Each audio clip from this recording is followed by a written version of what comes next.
Hello बच्चों, कैसे हैं आप लोग। पिछली वीडियो मेरी किस चीज़ पे थी? हिस्ट्री में बता रहा था। हिस्ट्री में मैंने जनरेशन कहा था कि जनरेशन बताऊंगा। तो चलिए बिना देर किए शुरू करते हैं। पिछली क्लास को थोड़ा सा दोहरा देते हैं। मैंने क्या क्या बताया था हिस्ट्री ऑफ कंप्यूटर में? मैंने बताया था पास्कल की मशीन के बारे में, लिबनीज की, कॉलमर की। उसके बाद मैंने दो मशीनें और बताई थी जो चार्ल्स बेबेज ने बनाया था। कौन कौन सा याद आ रहा है? डिफरेंस इंजन और एनालिटिकल इंजन 1822 में, 1833 में। फिर क्या हुआ? डॉक्टर हॉवर्ड एकर ने, जो हार्वर्ड यूनिवर्सिटी में प्रोफेसर थे, उन्होंने मार्क फर्स्ट बनाया। चलिए अब जनरेशन से शुरू करते हैं। चलिए जनरेशन में मैं लिख रहा हूं पहली जनरेशन।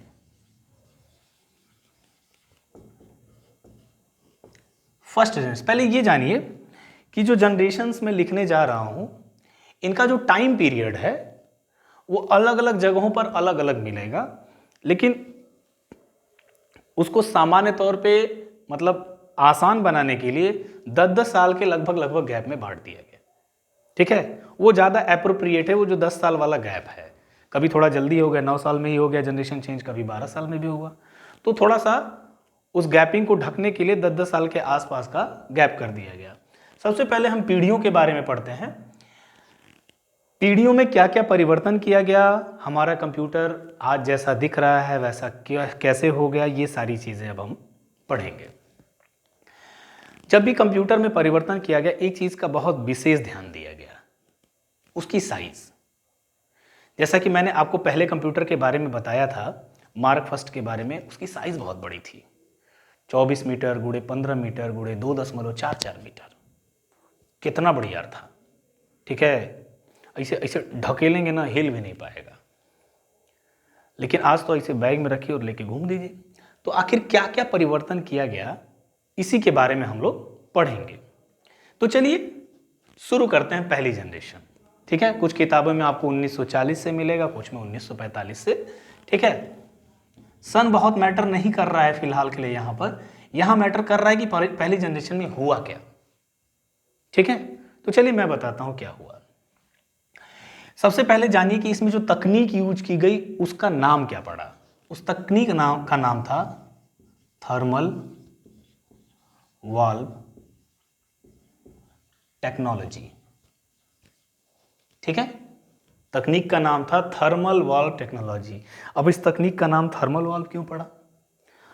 हमारे सामने सबसे बड़ी समस्या कंप्यूटर को ठंडा रखना था। ठंडा ही नहीं होता था। 1 घंटा काम किए, गर्म हो गया। अब गर्म हो गया तो जब तक वो पूरी तरह से ठंडा नहीं होगा तब तक ऑन नहीं होगा, काम नहीं कर सकते। तो जो तकनीक उपयोग की गई उस तकनीक को नाम दिया गया थर्मल वाल्व टेक्नोलॉजी। ठीक है, इस तकनीक में क्या था? तकनीक में हमने उसको ठंडा रखने की कोशिश की। ठंडा रखने के लिए एक डिवाइस यूज की गई जिसे नाम दिया गया वैक्यूम ट्यूब। वैक्यूम जानते हैं आप लोग? वैक्यूम की हिंदी होती है निर्वात। ठीक है, वैक्यूम ट्यूब का इस्तेमाल किया गया। वैक्यूम ट्यूब अगर भले आप ना जाने, लेकिन वैक्यूम क्लीनर उलर का तो नाम सुने होंगे। खैर, वैक्यूम क्लीनर और वैक्यूम ट्यूब में जमीन आसमान का अंतर है। थोड़ा सा वैक्यूम के बारे में बता देते हैं। वैक्यूम क्या होता है? ऐसी जगह या ऐसा स्थान जहां पर कुछ ना हो। कुछ ना का मतलब, जैसे यहां ऐसे लग रहा है कि यहां कुछ नहीं है, लेकिन है। ठीक है, कार्बन है, ऑक्सीजन है, नाइट्रोजन है और भी ढेर सारी गैसेस जो हमारे आसपास घूम रही हैं। ठीक है, मतलब ऐसी जगह जहां ये भी ना हो, ना कार्बन हो, ना ऑक्सीजन हो, ना नाइट्रोजन हो, कोई गैसेस ना हो। तो हमारे हिसाब से तो पृथ्वी पर ऐसी कोई जगह होगी नहीं। तो कहाँ मिलेगी? अंतरिक्ष में। तो अंतरिक्ष में तो ट्यूब बनाने जाएंगे नहीं कि वहाँ ट्यूब बना करके ले आएंगे यहाँ पे। तो चलिए फिर वैक्यूम ट्यूब बना कैसे और वैक्यूम ट्यूब का इस्तेमाल कैसे किया गया, चलिए मैं बताता हूँ। एक छोटा सा एग्जाम्पल बताता हूँ, लाइफ एग्जाम्पल है। ये सुइया होती है ना, अरे इंजेक्शन का क्या करिए, उसकी नीडल आगे से निकाल दीजिए। जैसे इसे होता है ना, नीडल या इसे अगवा से निकाल दीजिए। निकल गया। निकाल करके जो छोटा सा छेद है उसको एकदम टाइट अपनी उंगलियां से बंद कर लीजिए इसे। अब पीछे से इसको खींचिए। ठीक है, अधिक जब खींचिएगा ना तो बड़ा प्रेशर होता है, छोड़िएगा फट से अंदर चला जाएगा। लेकिन जब आप खींचिएगा, खींच करके ऐसे कर रहे हैं, ठीक है, तो उस दौरान जो एरिया यहाँ पर बन रहा है, अंदर आपने हवा जाने नहीं दी और खींच करके बाहर की, भले ही दबाव बहुत ज़्यादा है, ठीक है, लेकिन वो जो एरिया तैयार हुआ है वही एरिया आपका क्या है, वैक्यूम क्रिएट हो गया है। ठीक है, तो हम वैक्यूम आर्टिफिशियल क्रिएट कर रहे थे, किसकी सहायता से, अलग अलग मशीनें लगाई गई थी वैक्यूम की ट्यूब बनाने के लिए। ठीक है, तो इस जनरेशन में जो तकनीक उपयोग की गई उसका नाम था थर्मल वाल्व टेक्नोलॉजी, और उसके अंतर्गत जो डिवाइस यूज की गई वो क्या थी, वैक्यूम ट्यूब। ठीक है, पता है लगभग 10,000 वैक्यूम ट्यूब लगा हुआ था। ठीक है, अब 10,000 वैक्यूम ट्यूब समझ रहे हैं, अगर एक वैक्यूम ट्यूब इतना भी बड़ा होगा तो ऐसा 10,000 वैक्यूम ट्यूब, तभी ना साइज बड़ी थी बहुत ज़्यादा, 15 मीटर गुड़े 24 मीटर गुड़े 2.44 मीटर, बहुत ना बड़ा था। अभी तो आधा तो वही वैक्यूम ट्यूब वही ले लिया था जगह। ठीक है, अब पहला जो देखिए, ये हमने जो मार्क फर्स्ट आपको बताया था, मार्क फर्स्ट को मैंने लिखा था ये एक इलेक्ट्रोमैकेनिकल मशीन थी, इलेक्ट्रोमैकेनिकल मशीन। लेकिन आपने हमेशा पढ़ा होगा कि computer is an electronic device, वो इलेक्ट्रॉनिक डिवाइस है। ये क्या है, इलेक्ट्रोमैकेनिकल डिवाइस थी ये। ठीक, पहला कंप्यूटर तो मार्क फर्स्ट ही है, नो डाउट मार्क फर्स्ट है, लेकिन ये इलेक्ट्रॉनिक कंप्यूटर नहीं था। जैसे अगर कभी परीक्षा में आपसे पूछा जाता है कि बताइए पहला इलेक्ट्रॉनिक कंप्यूटर कौन सा था, तो वो मार्क फर्स्ट नहीं था भाई। ठीक है, वो क्या था, मार्क फर्स्ट जो है वो इलेक्ट्रॉनिक नहीं था, वो इलेक्ट्रोमैकेनिकल था। ठीक है, मैकेनिकल इंजीनियरिंग का इसमें ज़्यादा उपयोग किया गया था, इसलिए इसको इलेक्ट्रोमैकेनिकल कहा गया। ठीक है, तो हम अब पहले इलेक्ट्रॉनिक कंप्यूटर की बात करते हैं, चलिए बात कर लेते हैं। पहला जो इलेक्ट्रॉनिक कंप्यूटर था वो था ENIAC। ठीक है, electronic numeric integrator and calculator, university of Pennsylvania में बनाया गया। इसके पहले देखिए जितनी भी मशीनें मैंने आपको बताई हैं उसमें ना किसी न किसी व्यक्ति का नाम मैंने जरूर लिया है। ठीक है, इस व्यक्ति ने बनाया, इस व्यक्ति ने बनाया, इस व्यक्ति ने बनाया, पास्कल ने बनाया, लिबनीज ने बनाया, बैबेज ने बनाया, हावर्ड एटकिंसन ने बनाया, लेकिन इसमें मैंने नाम नहीं लिया किसने बनाया, मैंने बस यही कहा कि इसे यूनिवर्सिटी ऑफ पेंसिल्वानिया में बनाया गया। जब किसी संस्था का नाम आता है तो इसकी मुख्य वजह ये होती है कि ये किसी एक व्यक्ति ने नहीं बनाया है, ये व्यक्तियों के एक ग्रुप ने बनाया था। ठीक है, ENIAC को जो है व्यक्तियों के एक ग्रुप ने मिलकर बनाया था, इसीलिए किसी विशेष व्यक्ति का नाम इसमें नहीं दिया गया है। Clear, electronic numeric integrator and calculator. ठीक, यहां तक तो ठीक था। इसके बाद अभी ये जनरेशन नहीं खत्म हुई, अभी इसमें कुछ और भी बाकी है जो आप लोगों को बताना है। देखिए, ENIAC के बाद एक और मशीन बनी जिसका नाम पड़ा EDSEC, electronic delay storage automatic calculator. ठीक है, electronic delay storage automatic calculator के अंदर स्टोरेज थोड़ा सा बढ़ गया था। अब इसमें हुआ क्या था, तकनीक में क्या परिवर्तन हो गया ENIAC और EDSEC में। एक प्रोफेसर थे, प्रोफेसर मोराइस विल्किस।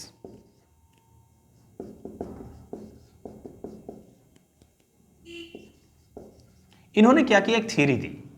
थियरी क्या थी, थियरी ये थी कि कंप्यूटर की जो मेमोरी तैयार की गई है उस मेमोरी में प्रोग्राम के साथ साथ डेटा को भी रखा जा सकता है, मतलब एक ही मेमोरी में प्रोग्राम और डेटा दोनों रखा जा सकता है। ये थियरी थी केवल उनकी। ठीक है, पहले ENIAC जो था, ENIAC में ये था कि प्रोग्राम अलग रखते थे और डेटा अलग रखते थे। तो प्रोफेसर मोराइस विल्किस ने एक थियरी दी कि मतलब प्रोग्राम और डेटा एक मेमोरी में रखे जा सकते हैं। ठीक है, यूजर का डेटा का यहाँ ये मतलब है। और इसी थियरी के आधार पर प्रोफेसर न्यूमन ने जो मशीन तैयार की उसे नाम दिया गया EDSEC। थियरी किसकी थी, मोराइस विल्किस की, और तैयार किसने किया, प्रोफेसर न्यूमन ने। तो ये हमारी पहली जनरेशन थी। साइज लगभग वही थी जो मैंने मार्क फर्स्ट की बताई, थोड़ा छोटा या थोड़ा बड़ा हो सकता है, वजन भी थोड़ा ज़्यादा थोड़ा कम हो सकता है, लेकिन पहली जनरेशन के कंप्यूटर बड़े बहुत थे। ठीक, ये हमारी पहली जनरेशन है। कुछ अगर दिक्कत होगी पहली जनरेशन में तो उसको लिख दीजिएगा, मैं जवाब दे दूंगा। चलिए अब आते हैं सेकेंड जनरेशन पे। बड़ी अच्छी अच्छी चीज़ें हुई हैं कंप्यूटर के विकास में, और ये जानना आपको बहुत ज़रूरी है। सेकेंड जनरेशन पे आते हैं। सिमिलरली वही 10 साल का गैप, 1955 टू 1965। अलग अलग बुक्स में, बार बार कह रहा हूँ, अलग अलग मिल सकता है, ठीक है, लेकिन यूनिक बुक मतलब अच्छी अच्छी बुक्स लीजिएगा तो उसमें यही सारा मिलेगा। कोई बुक खरीद लीजिएगा तो कोई राइटर कहीं से छाप देता है कुछ भी। चलिए, सेकेंड जनरेशन में क्या हुआ, एक डिवाइस है जिसे ट्रांजिस्टर कहा जाता है। ये ब्लैक कलर का ऐसे होता है, ऐसे मैंने काफ़ी बड़ा बनाया है, इतना बड़ा होता नहीं है, क्योंकि आपको दिखाई दे इसलिए मैंने बड़ा बना दिया है, ठीक है, दिखाई देने के लिए बड़ा कर दिया मैंने इसको। पूरा ब्लैक हो गया ये। इसमें 3 ठो टांग निकली हुई होती है ऐसे। सामान्य तौर पे आज लगभग हर इलेक्ट्रॉनिक सर्किट में आपको ये मिल जाएगा। इसे ट्रांजिस्टर कहा जाता है। क्या कहा जाता है? ट्रांजिस्टर। एक अलग सी डिवाइस, ठीक है। ट्रांजिस्टर बना था 1947 में। इसे जो है 1947 में ढेर सारी अलग अलग टाइप की इलेक्ट्रॉनिक डिवाइसेस थी जिनमें यूज करने के लिए बनाया गया। बनाया इसे बार्डीन और ब्रैटन ने था, ठीक है। लेकिन इसका उपयोग कंप्यूटर में जो है सेकेंड जनरेशन में 1955 से शुरू हुआ। और पता है इसका उपयोग करने से क्या हुआ? कंप्यूटर जो गर्म हो रहा था, ऐसा नहीं है कि गर्म होना कम हो गया, कंप्यूटर थोड़ा सा जो उसका गर्माहट थी वो कम हो गई, मतलब हम ज़्यादा देर तक काम कर सकते थे। तो हुआ क्या पता है, मतलब इसको लगाने से जब गर्म कम होने लगा, ठीक है, तो हमें वैक्यूम ट्यूब की ज़रूरत कम महसूस होने लगी। हमने पूरा वैक्यूम ट्यूब ही हटा दिया, मतलब लगभग 10,000 वैक्यूम ट्यूब हटा दिए गए। क्यों? क्योंकि हम ट्रांजिस्टर यूज कर रहे थे, ठीक। वैक्यूम ट्यूब हटाने के बाद क्या हुआ? साइज ऑटोमेटिकली रिड्यूस हो गई कंप्यूटर की, आधा हो गया, लगभग हुआ। 10,000 वैक्यूम ट्यूब था, सब हटा दिए। हटाने के बाद ट्रांजिस्टर लगाए थे, चूंकि इसलिए जो है ठीक था। कभी कभी पूछा जाता है कि बताइए सेकंड जनरेशन में क्या हटाया गया और क्या लगाया गया? तो हटाया गया था वैक्यूम ट्यूब और लगाया गया था ट्रांजिस्टर, ठीक है। जब भी विकास हुआ हमेशा और हमेशा कोशिश की गई कुछ ऐसा लगाने की जिससे कंप्यूटर और बेहतर बन सके और छोटा हो सके। बेहतर और छोटा, ये दोनों चीज़ें दिमाग में रखी गई थी। तो बेहतर हुआ क्योंकि ज़्यादा देर तक काम कर सकते थे, और छोटा हो ही गया क्योंकि हमने क्या किया? ट्रांजिस्टर लगा दिया, वैक्यूम ट्यूब हटा दिया, ठीक है। सेकेंड जनरेशन का मुख्य जो है यही है। इसके बाद आते हैं थर्ड जनरेशन पे। Third generation 1965 to 1975। Third generation में क्या हुआ? एक और अच्छी चीज आई, उस चीज का नाम था आईसी। ढेर सारी टांगे निकली होती, उसमें तो 3 होता है, इसमें बहुत होता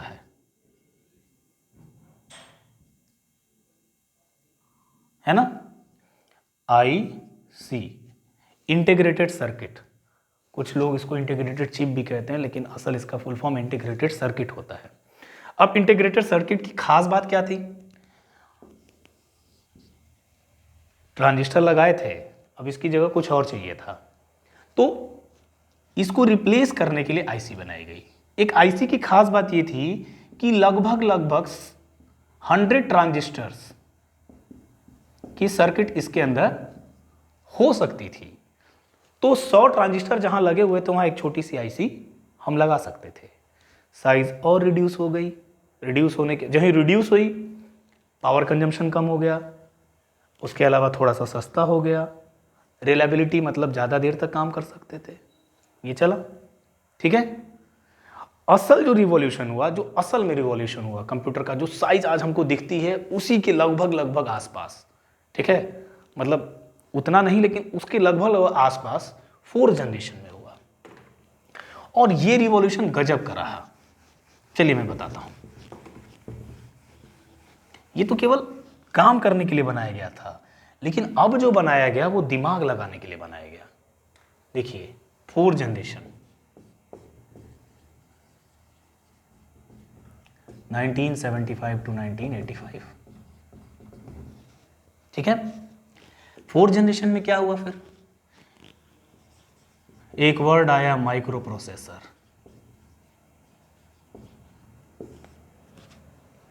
ठीक है, इसके साथ एक और वर्ड लिख देते हैं, CPU, सेंट्रल प्रोसेसिंग यूनिट। आपने पढ़ा होगा CPU is the brain of computer. Computer का ब्रेन क्या होता है? CPU होता है।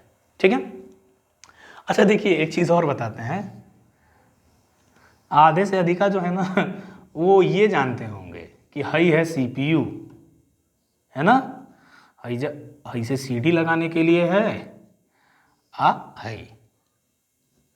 तो पहले तो ये कॉन्सेप्ट आपका क्लियर करते हैं कि CPU नहीं है। अब क्यों नहीं है, एक तो लॉजिक बताते हैं आपको। जैसे मान लीजिए लैपटॉप है, ठीक है, CPU को ब्रेन कहा जाता है ना, लैपटॉप है उसमें डब्बा तो होता नहीं है, तो उसमें CPU नहीं है CPU। ठीक है, तो चलिए हम आपका पहले कॉन्सेप्ट क्लियर करते हैं कि ये CPU नहीं है। इसको कहते क्या है? इसको कहते हैं सिस्टम यूनिट। क्या कहते हैं? System unit. कभी भी इसको CPU मत कहिएगा आज के बाद, ठीक है, जाके तनी CPU खरीदना है तो। अरे CPU बताते हैं कैसा होता है। देखिए दिमाग हो है ना, तो अब किसी भी जानवर को देख लीजिए, इंसाने को देख लीजिए, दिमाग कितना, इतना बड़ा शरीर है, दिमाग हित्तीमुखी होता है ना। तो आपको क्या लगता है कि इतना बड़ा कंप्यूटर में इतना बड़ा दिमाग हो जाएगा? नहीं, कभी नहीं। कंप्यूटर का दिमाग देखिए हम बना रहे हैं, हो सकता है आपको दिखाई हो ना दे सही से, ये देखिए इतना बड़ा, बस इससे बड़ा नहीं होता है। एक चौकोर चिप होती है, ठीक है, इस चिप में यही चिप जो है कंप्यूटर का ब्रेन कही जाती है, जिसको हम CPU कहते हैं या माइक्रो प्रोसेसर के नाम से भी जाना जाता है। 1971 में 1971 एक कंपनी है इंटेल कॉर्पोरेशन, ठीक है। अब देखिएगा कभी टीवी पे प्रचार उचार देखिएगा लैपटॉप का, ठीक है, या किसी कंप्यूटर का प्रचार आता है तो प्रचार के शुरू में या प्रचार के लास्ट में इंटेल लिख करके आता है, ठीक है, लिखा रहता है पावर्ड बाय इंटेल। तो कभी ध्यान दीजिएगा, ध्यान नहीं दिए होंगे आप लोग, तो वो ये बताता है कि इस कंप्यूटर के अंदर इंटेल कंपनी का CPU मतलब माइक्रो प्रोसेसर लगा हुआ, छोटी वाली चिप लगी हुई है। पूरे कंप्यूटर में सबसे महंगा पार्ट यही होता है, क्योंकि ये ब्रेन है, ब्रेन सबसे महंगी चीज है। तो 1971 में इंटेल कॉर्पोरेशन ने पहला CPU तैयार किया। अब CPU क्या था? CPU रिप्लेस किया IC को। IC के अंदर 100 ट्रांजिस्टर की सर्किट हो सकती थी, CPU के अंदर हजारों IC की सर्किट, और उसे और बेहतर और बेहतर और बेहतर बनाने की कोशिश की गई। CPU बनाने के लिए चौथी जनरेशन में जो तकनीक उपयोग की गई, उस तकनीक का नाम था VLSI, very large scale integration. फिर से सुन लीजिए, very large scale integration, VLSI का यूज किया गया, ठीक है। इंटीग्रेट किया गया ढेर सारी चीजों को, ठीक है, लार्ज स्केल पे एक छोटे से CPU के अंदर, और यहां से कंप्यूटर यूज एकदम बदल गया, एकदम अलग तरीके का, समझ लीजिए। यहीं के बाद अच्छे अच्छे ऑपरेटिंग सिस्टम आने लगे। आगे हम ऑपरेटिंग सिस्टम वगैरह के बारे में भी पढ़ेंगे, ठीक है। यहीं से क्या हुआ कि एकदम मतलब यूजर के लिए आ गया। पहले इसके पहले वाले जो कंप्यूटर थे वो सामान्य लोग नहीं यूज कर पाते थे या खरीद नहीं पाते थे, लेकिन धीरे धीरे तकनीक इतनी बढ़ी कि सामान्य लोगों तक ये आना शुरू हो गया, ठीक है। ये थी हमारी चौथी जनरेशन। तो ये क्लियर हो गया ना, ये सिस्टम यूनिट है, ये CPU नहीं है। CPU छोटा सा चिप होता है, ठीक है, सारी प्रोसेस को यही कंट्रोल करता है। अब आते हैं सीधे के सीधे पांचवी जनरेशन पे। पांचवी जनरेशन में भी देखिए, हर जनरेशन में हार्डवेयर से संबंधित चेंज किए गए, हर जनरेशन में। जैसे पहली जनरेशन में क्या था? पहली जनरेशन में थर्मल वाल्व टेक्नोलॉजी यूज की गई, उसके लिए हार्डवेयर क्या यूज किया गया? Vacuum tube. दूसरी जनरेशन में क्या हुआ? जो हार्डवेयर यूज किया गया उसका नाम था ट्रांजिस्टर। तीसरी जनरेशन में IC, चौथी जनरेशन में CPU, ठीक है, पांचवी जनरेशन में भी CPU। तो इसको पांचवी जनरेशन कहा ही क्यों गया? 1985 से टिल नाउ, और पता नहीं कब तक ये टिल नाउ रहेगा। जब से हम पढ़ रहे हैं तब से टिल नाउ ही चल रहा है, ठीक। चलिए, तो इसमें क्या हुआ? इसमें भी CPU ही बनाया गया, लेकिन CPU को थोड़ा अलग तरीके से बनाया गया। उसमें जो तकनीक उपयोग हुई थी वो क्या थी? VLSI। इसमें जो तकनीक यूज हुई वो ULSI थी।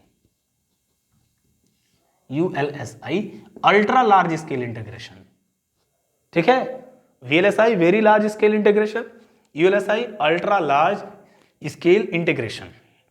मतलब इसमें और भी ज्यादा से ज्यादा इंटीग्रेट करने की कोशिश की, उतनी जगह ही हमें ठूस दिए पूरा, ठीक है। तो जितना ढेर ठूसेंगे उतना ज्यादा प्रोसेस करेगा। हाँ, एक और खास बात है जनरेशन की, इस जनरेशन में कंप्यूटर को ना प्रोग्राम की सहायता से और इंटेलिजेंट बनाया गया, मतलब केवल हार्डवेयर पे ध्यान नहीं दिया गया, सॉफ्टवेयर पे भी ध्यान दिया गया। इस प्रोग्राम और एक छोटा सा एग्जांपल, मतलब जैसे देखिए इसी के कॉन्सेप्ट पे आज मोबाइल डिवाइसेस भी बनी ही हुई हैं, उसमें भी सीपीयू होता है। कंप्यूटर मतलब खरीदने जाते हैं तो प्रोसेसर देखते हैं, सीपीयू वही होता है ना। तो देखिए आज आपकी डिवाइस, जो भी आपकी डिजिटल डिवाइस है, चाहे वो कंप्यूटर हो चाहे मोबाइल है, उसमें आर्टिफिशियल इंटेलिजेंसी आई है, एआई। ठीक है, अब एआई क्या है? आर्टिफिशियल इंटेलिजेंस मतलब प्रोग्राम की सहायता से किसी भी डिवाइस को इंटेलिजेंट बनाना। जैसे आपका मोबाइल आपका चेहरा पहचानता है, दूसरे के चेहरे पे ले खुल भी नहीं करेगा। ठीक है, आपका फिंगरप्रिंट पहचानता है, तो ये आर्टिफिशियल इंटेलिजेंस। आप बोलते हैं तो सुनता है, सुन करके आपके हिसाब से सर्च कर लेता है। तो 5वीं जनरेशन में यही हुआ, सीपीयू यूज किया गया, बस उसमें क्या किया गया, जो तकनीक उपयोग की गई वो यूएलएसआई थी, वीएलएसआई की जगह। और दूसरी मुख्य चीज, अलग अलग प्रोग्राम बनाए गए अलग अलग तरीके से हमारे डिवाइस को और इंटेलिजेंट बनाने के लिए। तो ये कंप्यूटर की 5 अलग अलग जनरेशन्स थी। इन्हीं जनरेशन से ये सीख मिलती है कि हमको कैसे आगे बढ़ना है, जो कमियां हैं उसको दूर करना है, दूर करके आगे बढ़ते रहना है। और देखिए है क्या, जब भी कोई चीज़ बनेगी कुछ ना कुछ कमी हमेशा रहेगी, उस कमी को दूर करेंगे, नया बनाएंगे, नया वाले में जो कमी होगी फिर नया बनाएंगे। तो देखिए जब तक कमियां दूर नहीं करेंगे तब तक ये चीज़ें नहीं बनेंगी। और हर बार देखिए, हर बार यही किया गया कंप्यूटर के साथ कि कंप्यूटर को छोटा करेंगे, छोटा करेंगे, छोटा करेंगे। छोटा करने का फायदा, गर्म कम होगा, पावर कम लगेगी, ठीक है, साइज कम हो जाएगी और दाम कम हो जाएगा।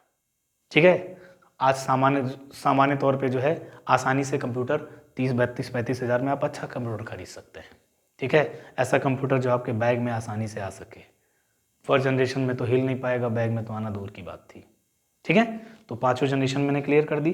फर्स्ट में vacuum tube, thermal valve technology, second में ट्रांजिस्टर, थर्ड में आईसी, फोर्थ में सीपीयू वीएलएसआई के साथ, और फिफ्थ में भी सीपीयू यूएलएसआई के साथ, लेकिन साथ साथ आर्टिफिशियल इंटेलिजेंस का प्रोग्राम बनाया गया। ठीक है, ये समझ में आ गया। मुझे लगता है कि आपकी 5 जनरेशन क्लियर हो गई हैं। नहीं क्लियर हुई होंगी तो आप कमेंट बॉक्स में कमेंट जरूर कर दिएगा, ताकि नेक्स्ट वीडियो में हम वो सारी चीजें क्लियर कर सकें। ठीक है, तो आज के लिए बस इतना ही करते हैं। इसको पहले पढ़ लीजिए, फिर आगे चला जाएगा। ठीक है, ओके।